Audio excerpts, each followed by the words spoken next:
Good morning and welcome on this Trinity Sunday. It's my pleasure to welcome someone who's familiar to this place and someone who is unfamiliar to this place. Two newly ordained deacons, the Reverend Claire and the Reverend Micah Latimer-Dennis. Welcome. Thank you. Lots going on in your lives in the last year or so, as I consider it. Graduated last summer from Duke University, both of you. Then you decided to get married. Then you decided to move to Canada. Then you both began new positions in the Diocese of Toronto last September. And about a month ago, you were ordained deacons in the church. A rarity, a husband and wife, deaconed at the same moment. And to top it all off, you just moved house. You're out in the Danforth, I'm told, and enjoying Greek food. Very much. Yeah. We are. One correction to the chronology. We decided to get married a year prior, so we had that. Everything else. It's true. That's a lot of change, a lot of transition. Yes. Yeah, it has been. You're processing that, catching up with that, all that change? Yeah, I wonder if the pandemic sort of helped take it a little more slowly because we had a lot of time to think about the various transitions that were happening as so much else was cut out. Right. So maybe that helped. And moving to Toronto, neither of you are from Toronto, new city, new positions. That's a lot of newness. It is, yeah. Yeah, it's definitely a new city to us, and we're looking forward to getting to know it better. I think it was helpful for us knowing that this was the destination for about 2 years after we were accepted to the postulancy program. And Claire has a number of good friends in the city who went to school with her in Montreal. Oh, I see. True. Yeah. Well, maybe you just, to get to know you a bit, tell us a bit about, the first 20 years of your life. And you're a Montrealer, you're Canadian. Yeah. You're married an American, but tell us about true. Growing up in Quebec and school. Yeah, well, I was actually born in the States, but then my dad is French Canadian, so we moved back to Montreal when I was quite young. And then I went to French all my life up until the end of high school, I guess. And then we moved to England for a year. We lived in Canterbury, which was really great. Yeah. Got to go to organ recitals and Canterbury Cathedral, and it was very nice. And then back to Montreal for Cégep, the after high school program. And then I went to McGill, studied philosophy and international development at McGill. And then kind of, wondered what to do. So moved to the States for a while and worked doing some like community chaplaincy stuff and in a jail as a jail chaplain for a few years. Where was that? It was in like northwestern Washington state. So just an hour north of Seattle. Almost as close to Canada as you can get. Yeah, yeah. It was 45 minutes to the border. And what drew you to chaplaincy? I had been volunteering in a prison just as helping out with the chapel service while I was in university at McGill, and it just seemed like something that it seemed like a very cool way of finding the ways that God is already active in places that are not sort of conventionally thought to be places where God is active, in prison or in jail or on the streets where people are struggling with addictions. So that was sort of a way of trying to find God in more places for me than in the church, which I grew up in the church and I have always been in the church and it's been a real home for me, but wanted to get outside of it a little bit. Yeah. So the sense of vocation is something that you had from a young age, was it? I wouldn't have thought of it in those terms, but looking back now, I think so. I've always sort of, the church has always felt like home. And then when I was my like call to sort of starting to understand a call to ordained ministry was when I was in the jail, and although the women would call those of us who were coming in the church ladies, and that's where I thought, yeah, I really am a church lady. So that was sort of the beginnings of thinking about ordained ministry too. Yeah. Fascinating. And do you still call Montreal home? I do, yeah. I love Montreal very much and miss it very much now. But yeah, it's a great city. Yeah, lots of good things to eat, primarily. Better bagels than in Toronto. It's true, alas. Maybe tell us a bit about your first 20 years, as it were, your formation, and you're a native of Chicago. Yeah. Canada didn't come in those first 20 years, not until I met Claire. I grew up in Chicago on the south side, where my dad's a pastor, in sort of the evangelical reform tradition, and went to Chicago public schools, and eventually I went to Wheaton College in the suburbs, which is a Christian college, and bounced back to Chicago afterward to teach for 3 years, actually as a math tutor in Chicago public schools. So that was an interesting experience to be on the other side of the desk. And that's where I was sort of testing the waters of ordained ministry. I'd sort of written it off as a pastor's kid, as not for me. I didn't really see myself in the models of ministry that I was familiar with. But at Wheaton, took some theology courses, and As well as math. actually no math. Self-taught math. Totally underqualified for my position, but didn't talk about that. Did some theology studies and was really drawn to that subject, and thinking about God, reading about God, and I think, as you probably know, God's not really an abstract topic.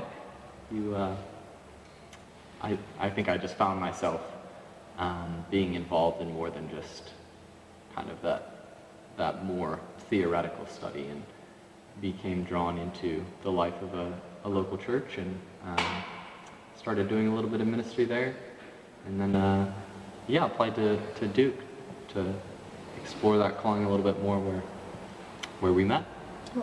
At orientation. Really? Yeah. So you weren't brought up in an Anglican tradition, but you kind of felt drawn towards that tradition. Did you want to say what was that? Sure, yeah. Yeah, it was probably halfway through college that I made that transition. I spent 6 months abroad in Burundi doing some intern work with public health for them. And it was during that time I was, reassessing just some elements of my life, and really felt that the modes of prayer that I'd been brought up with weren't working for me in the same way. I found it very hard to talk to God. And it was about that point where I started exploring the prayer book and relying a little bit more on set forms of prayer. And so when I returned, I started going to an Anglican parish, and I really found that the beauty of those written prayers and sort of the stability of that helped me kind of reawaken that sense of God's presence, and that continued in my next parish, and then I was confirmed in the Episcopal Church at Duke in my first year. Did your parents think you'd gone astray? Not quite. Fortunately, there's a little bit of Anglicanism among the Puritan Reformed heritage. My family also spent 6 months in the UK, in Cambridge, and they went to an Anglican parish there, and my grandparents are also go to Anglican parish. Now, you were raised in an Anglican tradition, so Yeah. this is just unfolding of something you're raised in. Yeah, I was raised in a very evangelical Anglican parish, and so it was there was sort of an awakening to more of the breadth of the Anglican tradition when I was in university. And then after university, when I was living out in Washington State and going to an Episcopal church, and there was I was discovering more and more about it and finding it lovely. The wider. Yeah. And deeper. So where did Duke? You just throw a dart in the board and Anglican Studies program? Why Raleigh, North Carolina?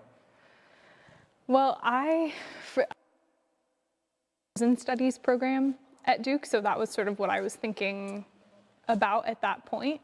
And I knew that they had an Anglican Episcopal house, so I could explore vocational things at the same time. But it was really because I wanted to, which this is something I never did, but they offer classes that are half students in a correctional facility and then half Duke students. And I wanted to do some of those. And in the end, I was a volunteer, I did one of my field placements at a prison for a year that I was there, but didn't end up taking one of the classes. But That was challenging. yeah, mostly it was fun. I mean, most of the women who would come to the classes that we offered and were just so excited and had become Christians in prison, a lot of them, and were just really stoked to be there. And so it mostly ended up being a really joyful and exciting experience. Unfortunately, cut short by the pandemic, which is too bad. How did you end up at Duke? Yeah, well, one of my professors at Wheaton liked to joke that Duke was Wheaton Campus South. So despite the distance, there's kind of a strong connection between the faculty of the two schools. And I had a good friend who'd just finished the MDiv when I was just starting. But I think, yeah, the faculty was a draw for both of us. There's Stanley Hauerwatz is probably the most famous, and a wonderful Lauren Winner, yeah. Also, yeah. Both formative influences for us at Duke.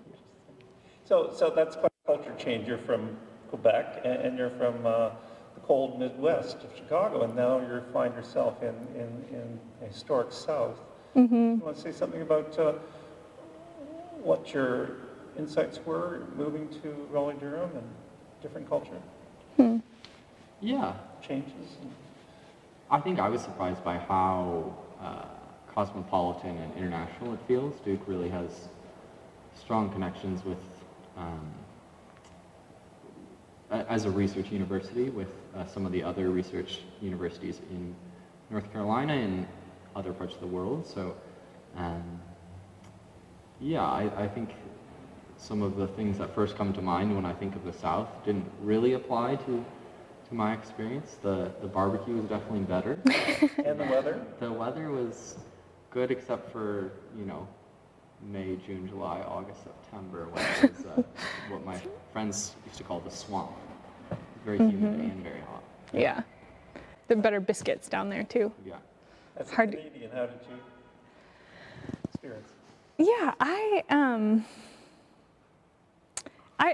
similarly to Micah, being right in Durham feels like a little pocket in the South in some ways, but I had a summer placement at a small town in rural North Carolina, and mostly just felt welcomed. And I remember reflecting that the people in the town where I lived were so at ease with just like dropping by at each other's homes, and there was like a sort of a casual welcome that was always extended, and that was something that hadn't always, that's just not always the case in more urban places and in more northern places. So that was something that I really came to appreciate about the Southerners that I came to know there. Lots of fun foods too that were new to me. Yeah. Speak about your influences from Duke. Who were the ones that most inspired you, or perhaps the fields of study, church history, Bible, ethics, systematics? What were you drawn to in your studies? I was sort of surprised to be mostly drawn to sort of Old Testament studies. Started taking Hebrew while I was there, and Ellen Davis is a professor at Duke who was, I loved taking classes with her, a great Hebrew scholar. And that's been something that I've really tried to keep up a little bit too since leaving, and hope to continue to keep up. But Hebrew has been really fun as I've learned more and more of it, and very slowly and strugglingly, but that's been a real delight, and finding such joy in some of the textures of Old Testament narrative and in the poetry. Your preaching? Yeah, well, one thing, it's mostly one of the things that it informs in my preaching is that I'll preach from the Old Testament text more often than or the Psalm, which is not that common, I think, in Anglican churches. So that's the main thing. I just feel more drawn to it as a place where God is revealed to us, and just as much as in the New Testament. So, yeah. What about you, Micah? Who were your major influences, or which parts of the theological curriculum were you most drawn to? Yeah. Well, really the first thing that came to mind is just the Anglican Episcopal House of Studies, which is subsidiary to Duke Divinity School. It's a community we were both involved in, going to morning prayer every day, and we'd have a weekly, midweek Eucharist. So I think some of those faculty really stand out. Lauren Winter, she's a priest in the Episcopal Church, and kind of has her thumb in a lot of different pies. She's trained as a historian of American Christianity, but has also written on systematic theology. And I think I like just the wideness of her approach. And we took a poetry class with her, and I think that's maybe one of the strengths of Duke is it's not quite so pigeonholed into just systematics or just church history, but there's a sense that you can bring those disparate fields together. And I got to do that a little bit with some arts and theology work that they're doing there. And as you mentioned, Stanley Harwas is a local celebrity on Truly. campus. And, didn't you mention he was in your parish? Or? He was, yeah. His wife, Paula, is one of the honorary associates. Yeah. Yes, I think so. At our parish, where we both worked and were married. So it was wonderful to get to know them, not just in the culture of the classroom, but as fellow Christians. Mm-hmm. Is he as eccentric as he seems? He's Texan, isn't he? He's a Texan. He is Texan. Are you drawn? Probably. Yeah. Are you drawn to his theological approach? I would say that typically I am. I think that he does, he has an interesting way of bringing together, I guess, a more like Anabaptist approach and a more Catholic approach at the same time, and that sort of appeals to me. And he... Post-liberal. Yeah. Mm-hmm. And I think his focus just on the church as a community is a helpful emphasis in a time where the church is losing some of its prestige, and there are a lot of people asking about what the place of the church is in the broader social context. Just that emphasis on learning together and serving together, I think, is helpful and was formative for us. Mm-hmm. Well, let's go there. As newly ordained deacons of about 1 month, and you had a very memorable ordination. There were 9 people present at the cathedral at your ordination, but many more watching online, of course. What does it feel like to be, newly ordained young people, and where is all this going, do you think? You're talking about Harwas as an influence, and what do you just say something about what you think you're in for, or you'd like to be in for the next 4 decades or so? Yeah. Well, seatbelt is on, we're strapped into this roller coaster. Yeah. So we'll see where it's Wherever we go, yeah. Yeah, I think the ordination itself wasn't at all what we would have hoped for. But at the same time, I think there was a particular sweetness to being ordained together, since so much of our early formation was spent in the classroom together and serving at church together. I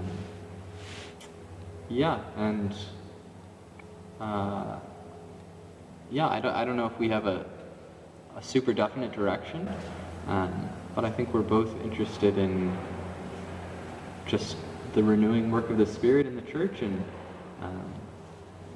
I think I'm maybe particularly interested in the teaching ministry within the church, and exploring that a little bit more.